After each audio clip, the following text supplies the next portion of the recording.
और इसीलिए पार्लियामेंट का सेशन शुरू हो जाएगा कुछ दिनों में, तब अपोजिशन के रिपब्लिकन लीडर इनकी मीटिंग हम लोग बुलाएंगे या कोई किसी ने बुलाई तो हम शामिल होंगे और इसके बारे में हम डिस्कस करेंगे। ये बात इतनी सिंपल नहीं है। गवर्नमेंट जिसके हाथ में है,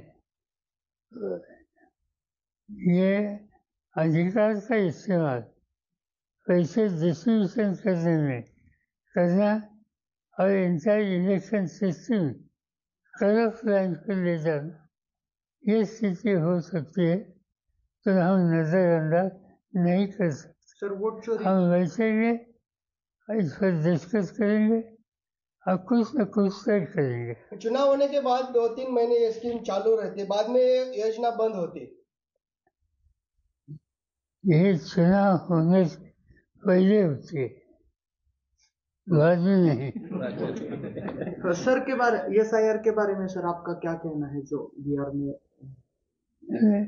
मुझे लगता है कि अभी इसमें ध्यान देने की कोई आवश्यकता नहीं। इशू एक ही है, 10,000। सर वोट चोरी का आरोप जो हो रहा था वो वहां पर फेल हुआ है ऐसा लगता है आपको? महाराष्ट्र में मैंने कहा कि इलेक्शन ये 50% महिलाओं को जो वोटर है उनको पैसे का बंटवारा किया, वही रीजन है। सर खरं तर मोदींनी काल भाषण केलं पंतप्रधान नरेंद्र मोदी, त्याच्यामध्ये असं म्हटलं की निवडणूक आयोगाचा आभार, त्यांनी खूप चांगलं काम केलं. कसं बघताय हे सगळं? असं म्हणजे तुम्ही भाषण त्यांचं ऐकलं, आता हे पैसे वाचतायत वगैरे या सगळ्याकडे निवडणूक आयोगानं बघ्याची भूमिका घेतली, याचा आनंद ज्याला लाभ झाला असेल त्याला होणारच. साहेब चिन्हाच्या बाबतीत प्रत्येक वेळेस तारीख वाढवून दिली जाते, परंतु निकाल मात्र लागत नाही. आता 1 वर्ष लागेल असं सांगितलं. आता पुढच्या जानेवारीतली मुदत दिलेली आहे शिवसेनेला चिन्हाची सुनावणी संदर्भात. एक तर त्यांच्यावर अन्याय आहे, त्यांचं कायदेशीर जी मागणी आहे ती जितका उशीर होईल तेवढा त्या पक्षावर त्याची झळ बसते. 1, 2, 3 दिवसाचं हिअरिंग आहे, तिसऱ्यांदाही पुढे ढकललं. याचा अर्थ ज्युडिशियरीबद्दल आपण भाष्य करू शकत नाही, पण दिसतंय ते ठीक नाही दिसत. पिपाणी चिन्हामुळे आपल्याला आपल्या पक्षाला फटका बसला होता. पिपाणी चिन्ह आता गोठवलेलं आहे. कितपत पुढे फायदा होईल या आपल्या त्याचा फायदा होईल, कारण आम्ही जो स्टडी केला होता पिपाणी आणि तुतारी, याच्यामुळे आमच्या अनेक जागा सरकारच्या आल्या. मी महाराष्ट्राच्या निवडणूक आयोगाचा आभार मानतो की त्यांनी आमची जी तक्रार आहे तिचा स्वीकार केला आणि त्याच्यात दुरुस्ती. सर अतिवृष्टी आणि पूरग्रस्त जे शेतकरी झाले होते मे महिन्यातली देखील शेतकऱ्यांना अजून मदत मिळाली नाही.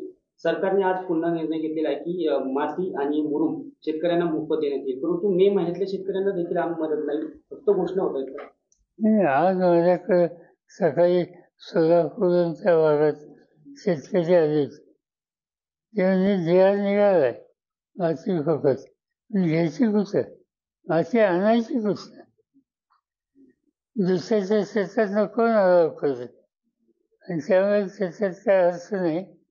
बघूया उद्या मी सोलापूरला जाणार आहे, तिथल्या स्थानिक लोकांची आमदारांची चर्चा करणार आहे. 70,000 कोटीची आपण कर्जमाफी केली शेतकऱ्यांची, 20 जून पर्यंत मुदत मागितली या सरकारने कर्जमाफी करता.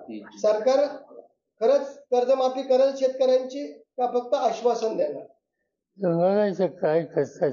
सर एक शेवट याचा प्रश्न, स्थानिक स्वराज्य संस्थांच्या निवडणूक आहेत, त्याआधीच अनेक जे आहेत आरोप होतात, निवडणूक आयोगांवर आरोप होत आहेत, ज्युडिशरीवर आरोप होतात. याच्या स्वायत्त संस्थांची सध्याची परिस्थिती की विश्वासार्हतेवर प्रश्नचिन्ह निर्माण झालं असं तुम्हाला वाटतं? कसं विश्लेषण करायचं यासाठी?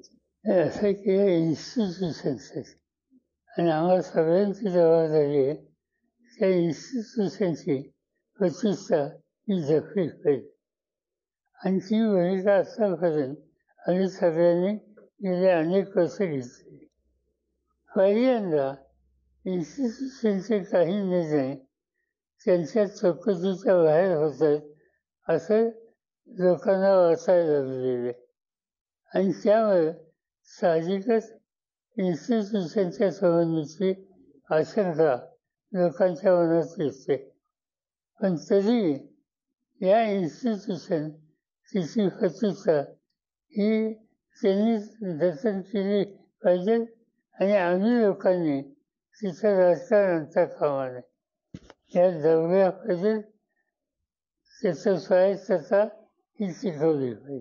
2 दिवसापूर्वी साहेब अजितदादांचा बारामतीत मेळावा झाला. भाषण त्यांनी केलं, मी साहेबांमुळेच मोठा झालेलो आहे, आता परत या गोष्टी काढू नका.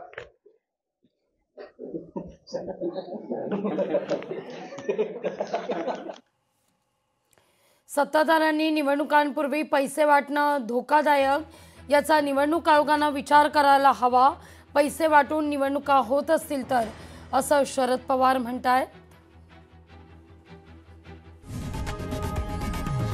लोकशाही मराठी ऐका, पहा, जागरूक रहा.